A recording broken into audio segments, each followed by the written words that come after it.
Welcome to the Startup Grind. Successful entrepreneur. Let's hear it for David Mandell. What's up, Boise?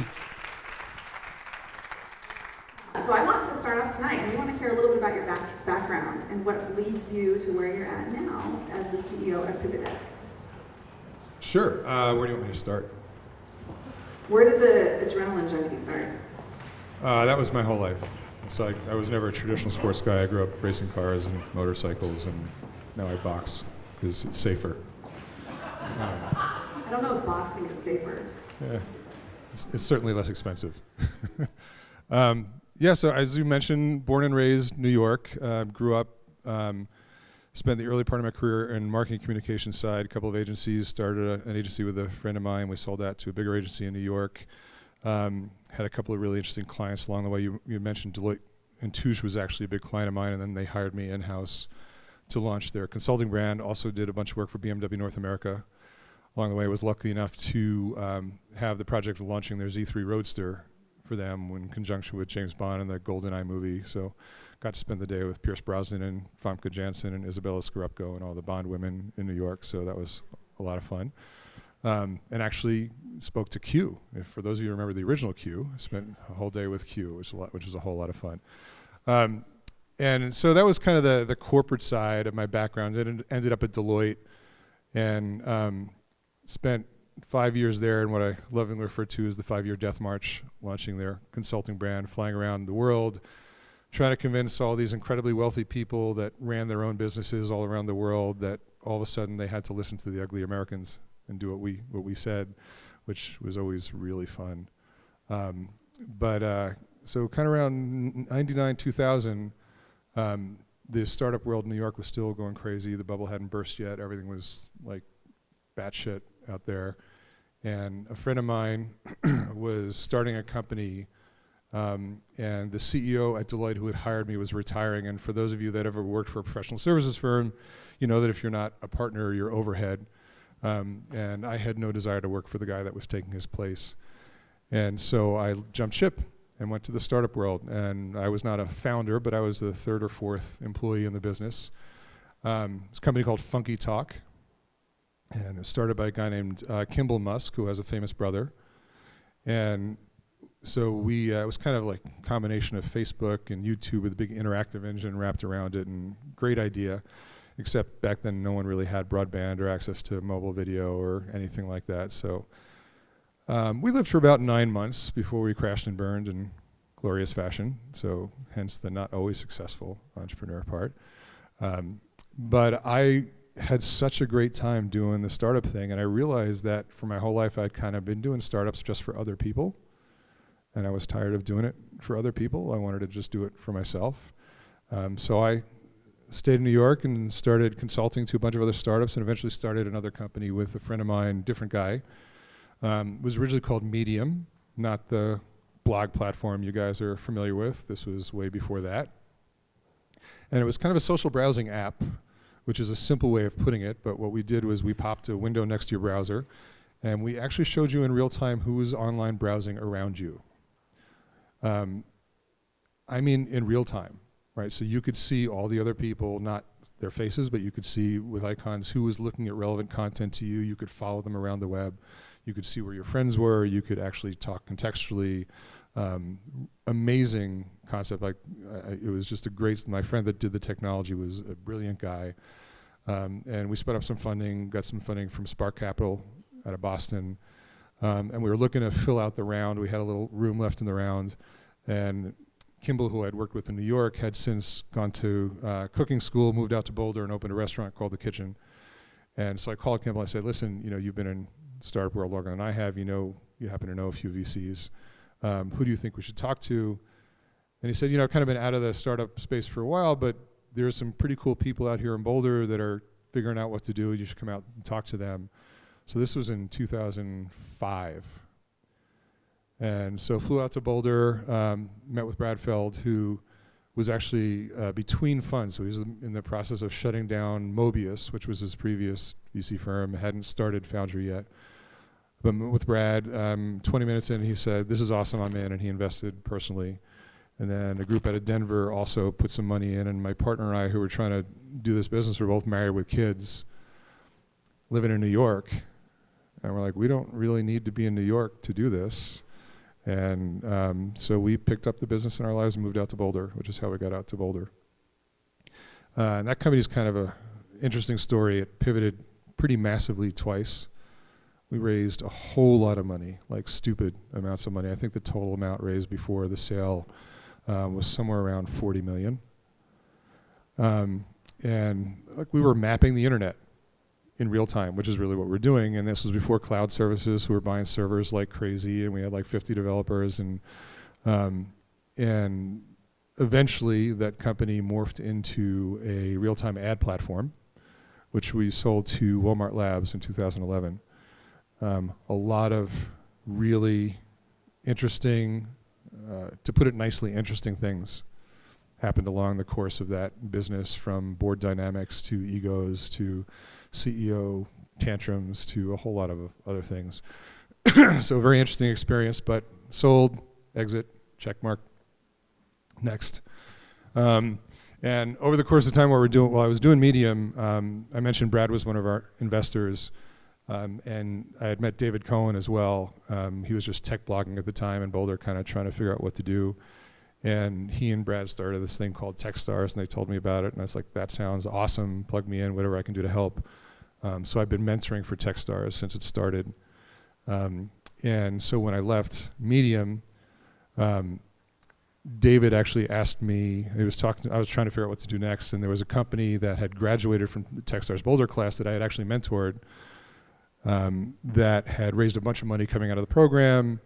A couple of really smart guys running the business, but had never run a business before, no real business experience. They were in New York and really just burning capital. And the board was pretty close to shutting the business down. But David said, there's still some money in the bank, and if you want to come in and see what you can do, we're happy to give that a go. So I came in as the CEO and spent a year and a half flying back and forth between Boulder and New York, and getting the business running, moving the right way, driving revenue, setting up the right direction, working like a real business, got them set up for another round of fundraising.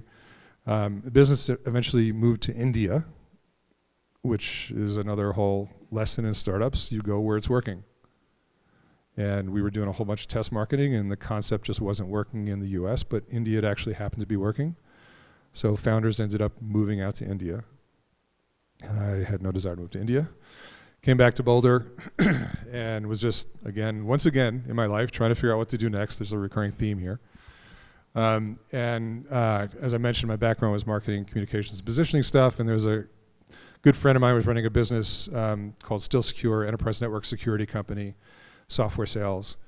And they were traditionally sold direct to consumer, and they were trying to reposition the business to a channel sales SaaS model through data centers. And so he asked me to come in and help manage the repositioning, because that's what I did. So I came as a consultant, and as I was helping them through the process, I happened to be sitting next to the CFO, and they had originally shared their space with a company called Return Path, another great business out of, I think they're actually in Louisville now. But Return Path moved out and took a beautiful new office, and Still Secure was sitting on like 10,000 square feet of empty space, and the CFO was miserable. Literally miserable. He had no idea what to do. The landlord was still getting paid every month. And brokers were like trying to help him, but nobody likes a sublease deal. It's always, no one makes any money on it. It's always a pain in the ass for everybody. And so he was just like really didn't know what to do. And I was mentoring all these companies out of Boulder through Techstars. I said, Larry, I know like 5 companies that would love that space. They probably can't sign a sublease because they don't even know if they're going to be in business 5 months from now, let alone 2 years from now. But I'm sure they pay every month. They just want a good place to work, and you could drive revenue, and your employees wouldn't come in every day and see all this empty space and be better energy. And he looked at me and said, I would love to do that, but there's no way I can deal with all the bullshit. I can't run around chasing checks. I can't be worried about credit risk. I can't be worried about who's supposed to be here, who's not supposed to be here, who's leaving stuff in the refrigerator on a Friday. That's not my job. And I just said, there is a pain point here. Like, he would love it, they would love it, why can't this work? And I had no background in real estate whatsoever. So I spent about a year doing due diligence. I spoke to a lot of real estate attorneys and brokers and people in the commercial real estate industry. I said, here's what I want to do. It can't be about a contract. It's got to be about a relationship. It's got to be flexible. Attorneys should never, ever have to be involved. It should be an easy process. It should be more about a relationship management platform. It should work for as long as either side needs it to work. And that way both sides win. And everyone in the commercial real estate industry I spoke to said, you can't do that. It doesn't work that way. So I did, and started a company called Pivot Desk. Which is kind of what brings me here. And as I realized there's a great opportunity there for companies that have extra space. I mean, I had been there at least 4 times where you're sitting across the desk from a broker signing a 3 or 5 year lease when you have no way to predict how your business is going to be a year from now. And I systematically run to the bathroom and throw up, because often it's a personal guarantee and it's a huge bet, and why am I wasting all this money on something that's not adding any value to my customers? And I've been on the other side where I was a small company, I had no idea where to go or what to do or where I could work, and so just put them both together and built Pivot Desk. So that was in April 2012. It was me and a PowerPoint, and David Cohen became my first angel investor, and actually convinced me to apply to Techstars in Boulder, which was interesting because I think I was the first official mentor to actually go through the program as a founder. And I was like, why are you going to do Techstars? You've done stars before. I'm like, yeah, but why wouldn't I? So went through Techstars in Boulder, and July of 2012, we launched Boulder as the first test market. In 2013, we launched New York and San Francisco, and now we're in about 30 markets around the US, which sounds awesome, right? Totally killing it, like great, crazy. No, still scary as shit. Absolutely busting our ass every single day to make sure we have a business next year. And that's just the reality of how this stuff works. So it's a great business. I love what I'm doing. I love the people I'm working with. I love our customers. And hopefully this will be a massive business someday, but there are no guarantees. And you ask my wife, I am still scared shitless every day. So that brings us to today. Oh, I think that's fabulous. So what I think is a great offering is that we have a lot of small startups in the Boise area, but a lot of the big deals are in all the big cities, right? So you have, like you said, San Francisco, New York, all these other cities. I like the way you match companies. So, talk to us as far as if anyone's interested in finding some office space in some of these cities, because that's where their deals are. Well, they should just go to pivotdesk.com. There you go. There's your softball plug.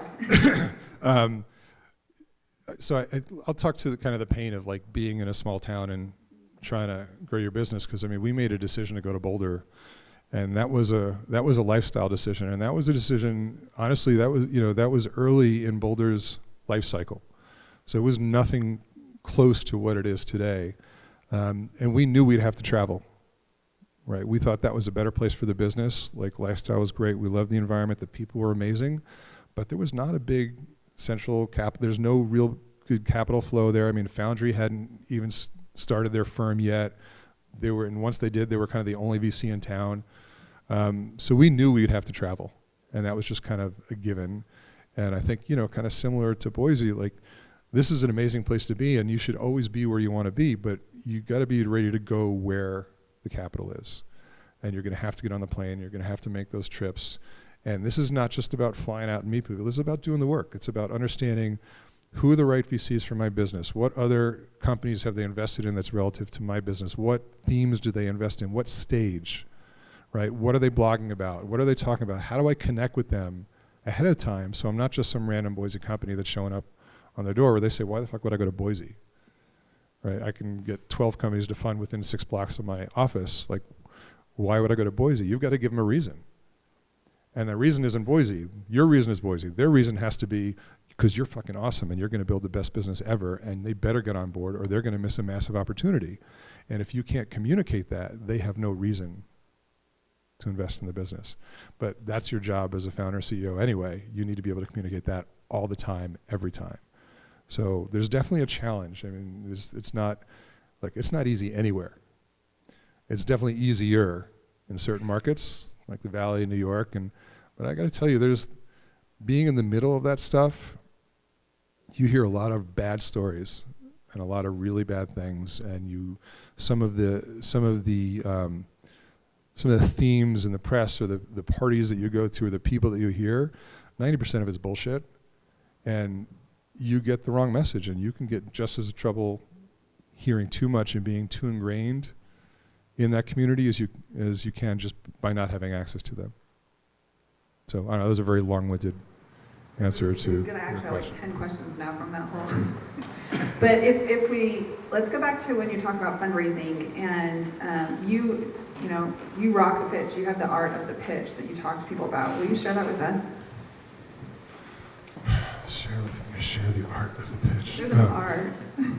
Can I use interpretive dance? Is that good? I think the best way to think about the pitch is understanding a very simple statement that very few people understand. Nobody gives a shit what you do. And we as entrepreneurs and founders are completely enamored with what we do. And we think it's amazing and awesome. And until you understand that nobody really gives a shit what you do, you'll never really learn how to pitch your business. And I see this all the time. Like I talk to early stage companies, either I'm mentoring or I meet. I'm like, oh, cool, what do you do? They're like, oh, we're a mobile social connected platform for data across platforms and manage where people are. I'm like, I don't give a shit. Right? Like, why should I care about that? Right? People don't care what you do. They only care about how you're going to affect them. Right? And until you really understand how to communicate the reason you are and why people should care, nobody's going to listen. And it's about that emotional connection first. Right? People make decisions based on emotion. They justify with logic. Right? So you have to find a way to capture that emotion. And I'll give you I'll use my company as an example. Right?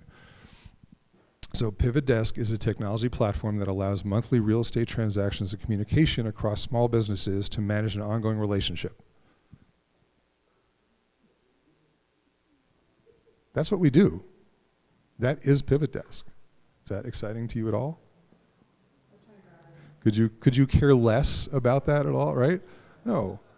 No, when you're out there busting your ass to try and build your startup, the last thing you should do is bet your startup on a 5-year lease. You want to find the right place for right now so you can focus on growing your business, not wasting money on a huge line item that has no value to your customers. What you need is a flexible relationship that works for now, that allows you to grow the way you need to grow, or take that long-term commitment and grow into it when you need it. That's what Pivot Desk does. Right? And there's a huge difference there, right? I didn't even tell you what we did. But now you have a much better idea of what Pivot does, and you care because you're there. You feel that pain. Right? You've been on both sides of that at some point in your life, or you're struggling with it now. So that's an emotional conversation. You may say, oh, that's cool. How does it work? Now I'm happy to tell you how it works. But until I connect with you emotionally, you could care less how it works. And you certainly don't care what I do. So please, please, please, please don't ever tell anyone what you do. Tell them why they should care. Tell them how you're going to affect their lives. Always start that way. Because not only does that get you in, but that also communicates the passion. Right? And the passion is critical. Right? When people invest when VCs invest in companies, 9 out of 10 times, or I should say 100% of the time, the good VCs are investing in the people, not the idea. There's millions of great ideas out there. That doesn't matter. What they're investing is in a team that's passionate about what they're doing, that has the ability to grow and scale and execute on that business. They want a team that if they're sitting here and where they need to be is 3 buildings over and all the doors are locked, they're going to break through every fucking wall between here and there to get there. Right? And that's what you need to communicate from a passion perspective. And you can't do that by just telling someone what you do. So you're building a nice story with that emotional connection. Yeah. It's absolutely a story. It's always about telling stories. Would you dare try it on our audience if someone tries? Does anyone want to try it? Try what? If you mentor them through their story? Happy to. Okay, we tried this once with Mark. Let's try this. So who wants to try their pitch? Awesome. Okay. Stand up.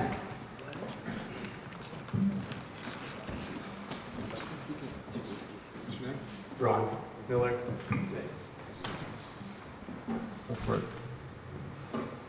not too embarrassing. Are you sick and tired of just going to the grocery store? All you want to do is buy a salad, and you go over there, and there's these lettuces that are just sitting there, just kind of like hanging out. Like, well, that's because it's not local. It's being trucked all the way from Mexico up to your local grocery store in New York City or Boulder or wherever you live. So we solve that problem. We are a local farm, and we sell to local communities, and we just have better lettuce. Okay, I like where you went first. You went kind of with the story, the emotional thing, but I don't understand like what you're trying to do with the business. Are you just trying to get people to invest in a local farm? Are you trying to supply lettuce to supermarkets? Or like, what do you really want to do?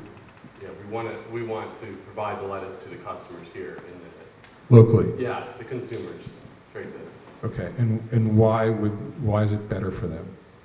Because it's fresher. Why else? Yeah, it tastes good. It's local. Because they could Better for the environment. better for the environment, but they deserve to have better food, right? Better food matters, right? It matters for your family and your kid, and you deserve it. You're right. Your family does deserve it. Yeah. Right? Your supermarkets are not giving you what you deserve. They're taking the easy way out, I see. right? So, but that's make them feel it. They're like, fuck yeah, you're right. I just like, why can't I get lettuces right here if I'm shopping right here, right? I deserve this. That sounds like a great solution. Thank you. No worries.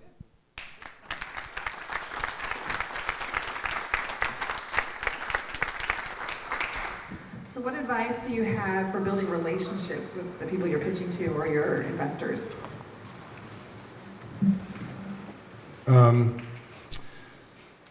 So relationships are tough and interesting because sometimes the best investors aren't really people you want to hang out with.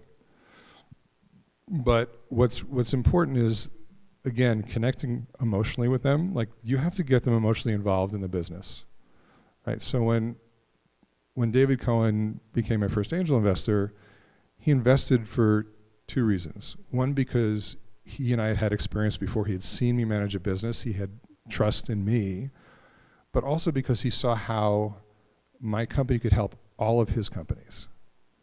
So there's a real good emotional connection there. If you're targeting investors that are potentially investors for your business, understand who they are, what they care about, what stage they invest in. Like, they're all on Twitter, they're all blogging. Like, there are ways to understand their personalities and how they think through things. And that's the best way to start the relationship, even if you have good connections.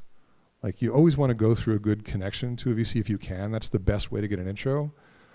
But even before you use that intro as a connection, understand who these people are, right? Understand what their hot buttons are. Understand how they talk, right? Follow them on Twitter. And then once you're actually, and this is a little pet peeve of mine, but once you actually find potential investors, the biggest mistake that I see early entrepreneurs make is they don't do due diligence on those investors before taking money. They assume all money is equal. They assume all money is good. And nothing could be further from the truth. I've seen investors rip companies apart. I've seen boards do really, really bad things to founders, to companies, right? All money is not the same. What's really, really important is, if you're talking to investors, especially if they're angel investors, do the due diligence. And what I mean by that is, ask them for references of other entrepreneurs they've worked for that you can talk to.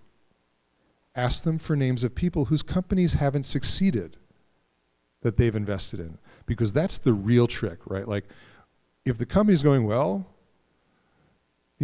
everything's fine, right? Investors are like, cool, no problem. It's when the company goes sideways that the dynamic of the investors and the board really matters. And one way to think of it is, when the company's going well, the board works for you. When the company's going sideways, you work for the board, right? And taking money from investors is not like it's not a short-term thing. Like, these are people you're going to be married to for a long time, right? This is not a 3 years and out kind of business. That's what people think because they read the press. Oh, 3 years, skyrocket, sell the business, and you're out, right? Like, you bust your ass for 10 years to be an overnight success, right? So you're going to be working with people very intimately for a very long time in a very tense relationship that is just as complex as a marriage. And these people have incredible influence over your emotions, over your attitude, how you think, how you function. Do the work. Figure out, is this really a person I want to get involved with before you take their money? And I will pass up a higher valuation and higher dollar amount any day to work with the right investor. Because that makes all the difference when you are busting your ass trying to build a business and you have the whole weight of the world on your shoulders, and your employees are your responsibility, and your business is your responsibility, and your investors are your responsibility, and your family is your responsibility, and everything is right there on you. Having good investors that understand that this is about people. I'm not going to just throw money in and 3 years later expect 10x back. This is about working hard on both sides. Those are the right investors. And those are the people you have to hunt for. And I say this from direct experience. I have been in the middle of absolute shit shows on the board. I have seen investors destroy people, destroy companies, make people absolutely miserable. Luckily I have the exact opposite right now. I have an amazing board. I have amazing investors who are incredibly supportive and understand that the best way to help my business succeed is to help me. So once you find an investor, do that due diligence, ask the questions. People are scared to ask the questions. Like, oh, this person's gonna give me money. I don't do anything to upset that. Right? Just give me the money, give me the money. Ask the hard questions, especially angels, because angels are notorious at just not having a clue what they're doing, ripping companies apart. I have direct experience with angel investors who showed up at my company unannounced and stood behind me for like 10 minutes without even saying hello while I'm working. I'm like, who the fuck are you to walk into my business like that? They think because they're investors they can do whatever they want. And that's so, like, do the due diligence. Find the good partners, the good investors, the people that are going to help you build your business, not be a pain in the ass. So if people are fundraising with angels right now, what advice do you have in questions that they should be asking? Angel investing is hard. It's really hard because God, I hope there's no angel investors in the audience. The majority of the angel investors are not angel investors. They're people with money that like the title because it adds to their ego. They have no idea how angel investing actually works. They don't understand how to build a business, and they can get people in a lot of trouble, which is why you have to do the due diligence. Now, there are some really good angel investors out there. Don't misunderstand. There are some really good angel investors. But the majority of angel investors that don't do this for a living and don't understand that this is a long-term play and there's no guarantees on your money coming back and you're here to support the business and the entrepreneur are just bad investors. And this, like, to this day, we at Pivotus, we've raised about $8 million total so far. There's one or two people in the like $10,000 or $15,000 range that are my biggest pains in the asses,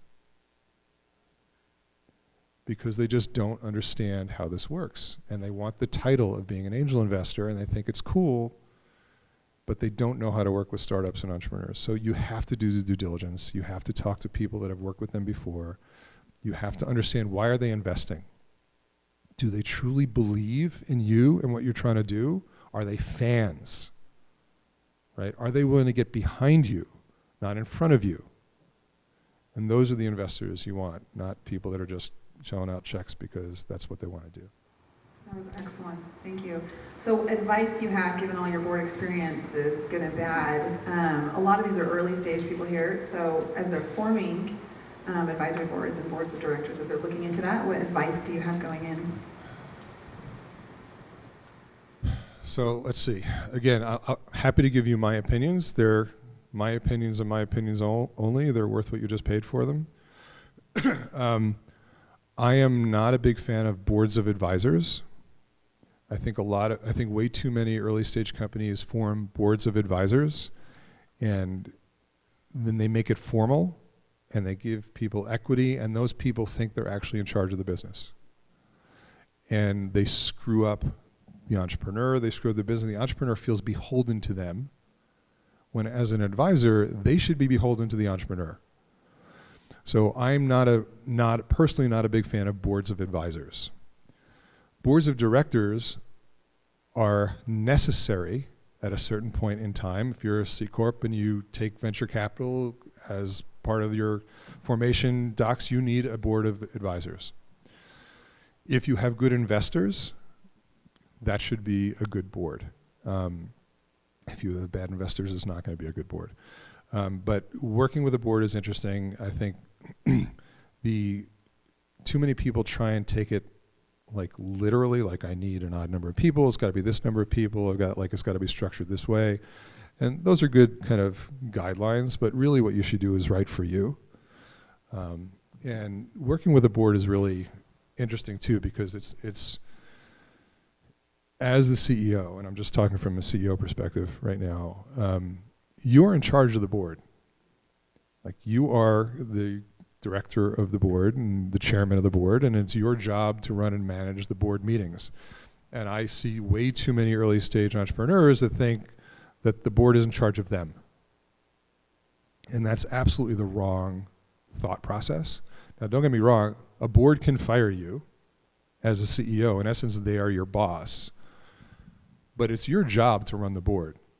And I see way too many people, they like have a board meeting, they walk through the financials, all the details, they get bombarded with questions that they can't really answer, they start getting defensive, it gets all kind of squirrely, right? And then and the board meeting turns into a shit show. And that dynamic creates the idea on the board member, like, first of all, it makes the board members nervous, which is never good. And it leads to a very, very difficult situation. So there's a lot, by the way, there's a lot of really good books that, like Brad Feld wrote, Startup Boards, which is an amazing book to read. He and Jason Mendelsohn wrote the book Venture Deals, which is like an absolute must read for anyone starting an early stage business. But when it comes to dealing with boards, I like to think of it a certain way. So the way I deal with my board, and trust me, this is just from screwing it up previously and learning from the pain. Here's something I like to remember. Have the board meeting before the board meeting. And what I mean by that is, if you have a board meeting, you know when it is, 2 weeks from now, whatever it is, at least 2 days, and preferably before that, send the whole board packet out. Financials, everything that you want to discuss at the board meeting. Get it out, get it to the board members, ask if anybody has any questions. Have conversations over email where you have time to look up answers and get responses to tough questions, where you can talk to your VP of marketing or your other people you're talking to and actually get the right data in a calm way. Go through all the questions. That way, when you actually have the board meeting and someone says, wait a minute, I have a question about line 7 on your receivables and what's going on here, say, hey, you know what? You had 3 days to ask that question. That's not where I want to focus this meeting today. I'm happy to get back to you with the answer after the meeting, but what I want to do in this meeting is talk about this. Right? And that's a very different dynamic than what people think board meetings are about, right? So as long as you have the mentality that you're in charge of the board meeting, it's your meeting, run it. Give your board meetings stuff to do. I mean, your board members stuff to do. Here's what I need you to do. Here's what I need from you, right? They're there to help. Make them work, right? Don't just sit there like a kid at the kids' table, right, getting told when you can have your carrots. Right? Like, that's not cool. Like, you're in charge. Be in charge. Run the show. I love that. Well, we're getting short on time, so I'm going to do one last question before we open up to Q&A. But I kind of want to talk for a little bit about failures, because one of the things our team loves about you is that you're so candid and open and down to earth about how approachable this is, and we've all had failures. I've had my own startup failures. And so maybe share with us one of the stories, and then I want to hear from some of you guys and some of your failures too. So the way I think about that is a little different, and I think that's one of the things that really sucks about the media is they talk about like these huge, they love failures. They love success and they love failures. They don't like the tough stuff in the middle, which is 99.9% of the stuff you do, right? But one of the things I hate about that statement is if you're a good person and you work your ass off and you do the best you can, you don't fail. Your company didn't succeed. And there's a big difference there, right? There's so, like, when you start a company, odds are your company won't work. Full stop. That's the data. Odds are whatever you start won't work. But we keep doing it because we believe we're going to be the exception. Not everybody can be the exception. So there is a very, very, very real and probable chance that your company will not succeed. And I've had companies that don't succeed. I know some amazing entrepreneurs that I work with in Boulder who've had companies that don't succeed. As long as you manage yourself the right way when you're building that company, and you treat people the right way, and you do everything you think to do the right way, you've succeeded. You've created something that wasn't there before. You've given people jobs. You've created value. You have learned a tremendous amount because you never learn more than when you're starting your own business. Like, the stuff you learn every day is amazing. The business didn't succeed, so what's next? And people, when people become their companies, it's a very bad thing. And you have to remember that just because a company doesn't succeed doesn't mean you as a person failed. The fact that you got up and you started something that didn't exist before, and you busted your ass every day, and you treated people the right way, and you did the right thing, even by investors, even though they might have lost money, that's huge. That's more than 99.9% of the rest of the people in this world will ever fucking do. So that is not a failure at all. That's a learning experience. So what are you going to do next? So that's powerful. And what I love is the Boulder example, right? So in honor of the Boulder example, who's had a failure and what did you learn? One line. Okay, Jen? I can speak loudly. Okay, speak loudly. So I would say that my lesson was to truly understand what skills you have and don't have, and whether or not you can take it. So two very important statements in that. Know what you suck at. Absolutely critical. We are all very good at some things and very bad at others. Don't fake it. Too many people try and fake it. Know what you suck at and figure out how to get that done. Whether that's a co-founder or a consultant or a mentor or someone that can help you figure that stuff out, you have to figure that stuff out. Don't pretend. Because first of all, you're kidding yourself and you think you're getting over and everywhere else, but you're not. So absolutely know what you suck at. Critical. Also, know if you can take it. And when I say know if you can take it, that's a very, very personal decision. And there's a lot involved in that. Your life stage, your family situation, your personal situation, your financial situation, right? That all matters. That's not equal for everybody, right? And certain people have different risk profiles and different abilities to deal with the stress and deal with the loneliness and deal with the pressure than other people do. So really understand what your risk profile is. And I see way too many entrepreneurs, or I shouldn't say that, I see way too many people that want to start a business because they think it's cool. They've got good jobs, but they feel like, hey, they're not doing the cool thing, and they want to start a business. I'm like, no way I would ever invest in you. Right? You want to start a business, you start it because it's something you fucking believe in, and you are passionate about, and you're going to make it happen regardless of what gets in your way, because this is really, really hard.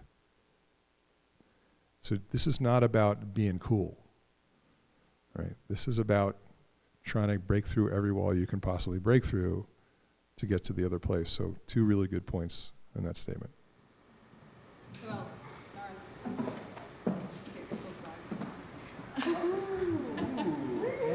It's our Google moment. Don't pick the wrong co-founder. Don't be the wrong co-founder. That latter one will hurt. Yeah, so that's a big, so here's the challenge in that statement. So if hopefully all you guys heard it was saying, don't pick or be the wrong co-founder, right? Here's the challenge there. Businesses and people change drastically over the course of their evolution. What may be the perfect person for right now may not be the right person for tomorrow. That includes you. It includes the founder. And the ability to make those decisions and make those changes is really difficult, but absolutely critical. Critical. I see a lot of early stage companies, usually they're like real technology focused companies. You get 2 really smart people out of school and they're both coders and they have some really cool technology and they're starting a business. And I'm like, all right, who's the CEO? And someone will raise their hand. I'm like, I'm the CEO. I'm like, you like coding? He's like, I love coding. It's like, then you're not gonna be the CEO. Right, and so this is really about who's right for the business now. That doesn't mean you have to get rid of co-founders, right? Good co-founders understand that and are willing to shift their roles as the business shifts and maybe take lower positions or different positions, right? Or bring better people in to do certain things, but that's a real big ego hit sometimes. So I would say, when you talk about the co-founder thing, it's really about if you really want to focus on the co-founder, you need to find someone you can truly trust that shares the same passion and vision that you do for what you're trying to do, that has complementary skills to yours. Remember what you suck at, fix it, right? So a good team that can handle both sides is really, really powerful, and believes that the success of the business is ultimately what matters. Because those are the hard, that's when it comes down to a personal decision versus the business decision, that's when the real big struggles come in, and you've always got to make the business decision.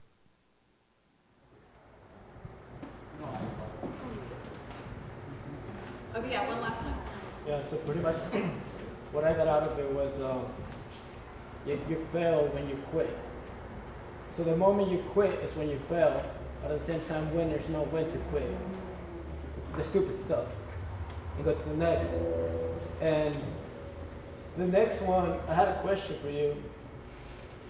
2 questions. One is, why do you do what you do? Why do I do what I do? For a couple of reasons.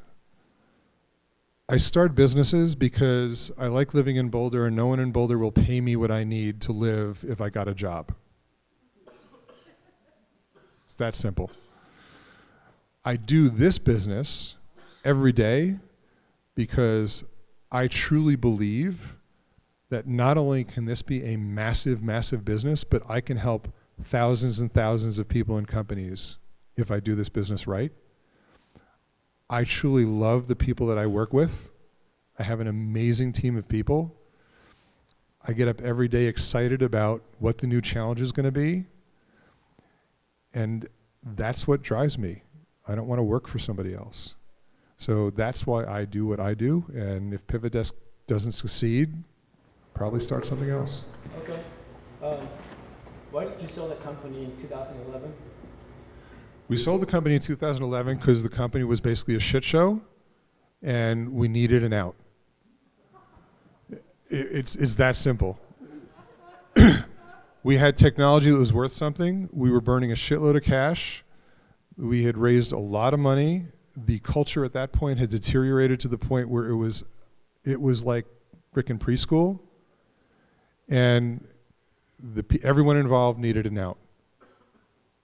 And we sold the company. And I'm so glad they did.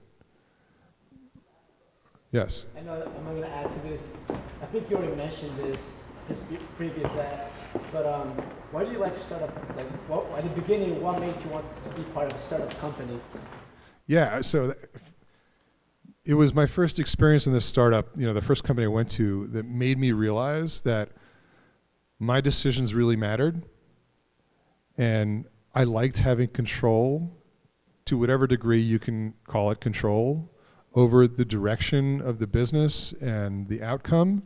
And I had spent a lot of years trying to make bold decisions to help businesses where those decisions would just get crushed by some political bullshit or someone else in an office that said, no, you can't do that.